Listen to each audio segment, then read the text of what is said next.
ಹೇಗಿದೆ ಸರ್ ಇವತ್ತಿಗೆ ಜೀವನ? ತುಂಬಾ ಚೆನ್ನಾಗಿದೆ. ಅನ್ಕೊಂಡದೆಲ್ಲ ಎಲ್ಲ ಆಗದೆ ಇದ್ರು ಸಂತೃಪ್ತಿ ಇದೆ. ಸಂತೃಪ್ತಿ ನಿಮ್ಗೆ ಅನ್ಸುತ್ತೆ? ಸಂತೃಪ್ತಿ ಅನ್ನೋದು ಬಹಳ ದೊಡ್ಡ ಸಿರಿವಂತಿಕೆ, ಹೌದಾ ಸರ್? ನೀವು ಮೊದಲು ಕಾರ್ಟೂನಿಸ್ಟ್ ಆಗಿದ್ರಿ, ಅದಕ್ಕೊಂದು ವಿಶೇಷವಾದ ಹಾಸ್ಯ ಪ್ರಜ್ಞೆ ಬೇಕು. ಅದು ಹೇಗೆ? ಅದು ನಿಮ್ಮ ಹುಟ್ಟು ಸ್ವಭಾವನೆ ಆಗಿತ್ತ? ನಂದು ಈ ಹುಟ್ಟು ಸ್ವಭಾವನೆ ಆಗಿ, ಯಾಕಂದ್ರೆ ಯಾವ್ದೋ ಒಂದು ವಸ್ತುವನ್ನು ನೋಡಿದ್ರೆ ಅದನ್ನ ವ್ಯಂಗ್ಯವಾಗಿ ನೋಡೋದು ಅಭ್ಯಾಸ ಇತ್ತು ನನಗೆ. ಆಮೇಲೆ ನಾನು ಬೇರೆಯವರು ಬರೆದಿದ್ದು ಕಾರ್ಟೂನ್ಸ್ ಎಲ್ಲ ನೋಡಿ ನಾನು ಈ ತರ ಬರಿಬೇಕು ಅಂತ ನನಗೆ ಅನಿಸ್ತು.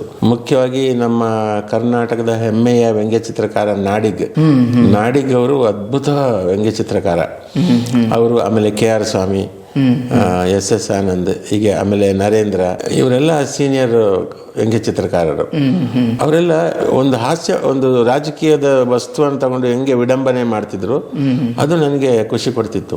ನಾನು ಈ ತರ ವಿಡಂಬನೆ ಮಾಡಬೇಕು ಅಂತ.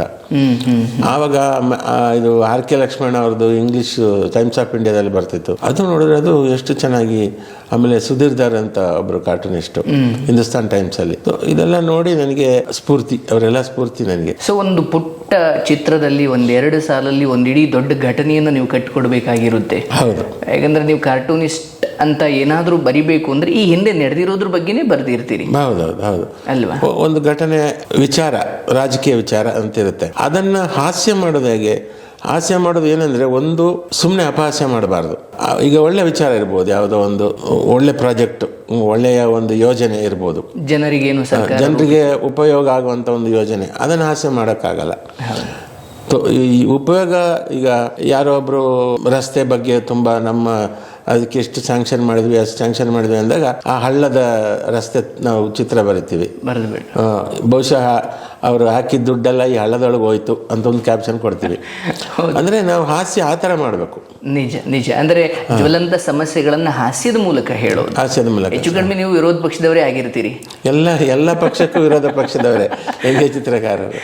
ಹಾಗಾಗಿ ಇವತ್ತಿನ ದಿನ ಏನಾಗಿದೆ, ಯಾರನ್ನು ವ್ಯಂಗ್ಯ ಮಾಡೋಂಗಿಲ್ಲ. ಮೊದಲು ವ್ಯಂಗ್ಯ ಚಿತ್ರಕ್ಕೆ ಎಲ್ಲ ಒಂದು ಸ್ಪರ್ಧಾತ್ಮಕವಾಗಿ ನೋಡ್ತಾ ಇದ್ರು. ನೆಹರು ಕಾಲದಿಂದ, ಇಂದಿರಾ ಗಾಂಧಿ ಕಾಲದಿಂದ, ದೇವರಾಜ ಅರಸು ಅವರ ಕಾಲದಿಂದ ತೀರಾ ಇತ್ತೀಚಿನವರೆಗೂ ವ್ಯಂಗ್ಯ ಚಿತ್ರ ಅಂದ್ರೆ ಅದು ಒಂದು ನಮ್ಮನ್ನು ಟೀಕೆ ಮಾಡ್ತಾರೆ ಅವರು ಅಷ್ಟೇ ಅಂತ. ಇವತ್ತು ಟೀಕೆ ಮಾಡೋಂಗೂ ಇಲ್ಲ. ಹಾಗಾಗಿ ಇವತ್ತು ನೋಡಿ, ಯಾವ ಪತ್ರಿಕೆಯಲ್ಲೂ ವ್ಯಂಗ್ಯ ಚಿತ್ರ ಇಲ್ಲ. ವ್ಯಂಗ್ಯ ಚಿತ್ರಗಳೇ ಹೋಗಿದೆ. ಜೊತೆಗೆ ಹಾಸ್ಯ ಪ್ರಜ್ಞೆ ಇರುವ ಚಿತ್ರಕಾರರು ಇಲ್ಲ ಈಗ.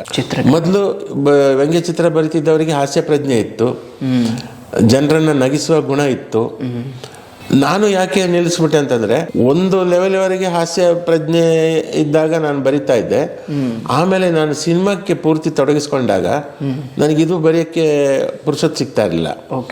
ಜೊತೆಗೆ ಹಾಸ್ಯ ಅಲ್ಲೊಂದಿಲ್ಲೊಂದು, ತಿಂಗಳಿಗೊಂದು, 2-3 ತಿಂಗಳಿಗೊಂದು ಏನೋ ಒಂದು ಹುಡ್ತಾ ಇತ್ತು. ಆಗ ನನಗೆ ವೇದಿಕೆ ಇಲ್ಲ, ಪತ್ರಿಕೆ ಇಲ್ಲ, ನಾನು ಸಿನಿಮಾ ಲೈನಲ್ಲಿ ಇರ್ತೀನಿ. ಸೊ ಅದು ಅಲ್ಲೇ ಸುಮ್ಮನೆ ಅದು ಹಾಗೆ ವ್ಯರ್ಥ ಆಗಿ ಹೋಗ್ತಾ ಇತ್ತು. ಹೀಗಾಗಿ ನಾನು ಬಿಟ್ಟೆ ಸಂಪೂರ್ಣ. ಮತ್ತೆ ಯಾವ್ದಾದ್ರು ಶುರು ಮಾಡಬೇಕು ಅಂತ ಆಸೆ ಇದೆ. ನೋಡಿ, ಅದ್ಭುತ. ಅಂದ್ರೆ ಈ ಸಿನಿಮಾ ಜಗತ್ತಾಗಿರ್ಬೋದು ಅಥವಾ ಒಬ್ಬ ಕಲಾವಿದನಿಗೆ ನವರಸವು ಬಹಳ ಮುಖ್ಯವಾಗುತ್ತೆ. ಅಂದ್ರೆ ನೀವು ಒಂದು ವೇಳೆ ಕಾಮಾಧಾರಿತವಾದ ಒಂದು ಘಟನೆ ಅಥವಾ ಒಂದು ಚಿತ್ರವನ್ನು ಶೂಟ್ ಮಾಡಬೇಕು, ಸೊ ಅದನ್ನ ತುಂಬಾ ಅಶ್ಲೀಲ ಅಂತ ನೋಡೋ ಅವಶ್ಯಕತೆ ಇಲ್ಲ. ಯಾಕಂದ್ರೆ ನವರಸಗಳನ್ನು ಸಮನಾಗಿ ಕಾಣುವವನು, ಗೌರವಿಸುವವನು ಮನುಷ್ಯನಾಗ್ತಾನೆ.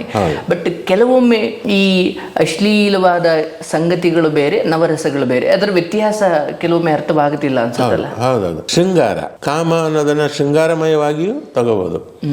ಈಗ ಕಾಳಿದಾಸನ ಶಕುಂತಲೆ ನಾಟಕ, ಶಕುಂತಲೆ ದುಷ್ಯಂತನ ಒಂದು ಸಮ್ಮಿಲನ, ಸಲ್ಲಾಪ, ಮತ್ತೆ ಅವರು ಒಂದಾಗ್ತಾರಲ್ಲ, ಅದನ್ನ ಕಾಳಿದಾಸ ಎಷ್ಟು ಕಾವ್ಯಾತ್ಮಕವಾಗಿ ಬರೆದಿದ್ದಾನೆ.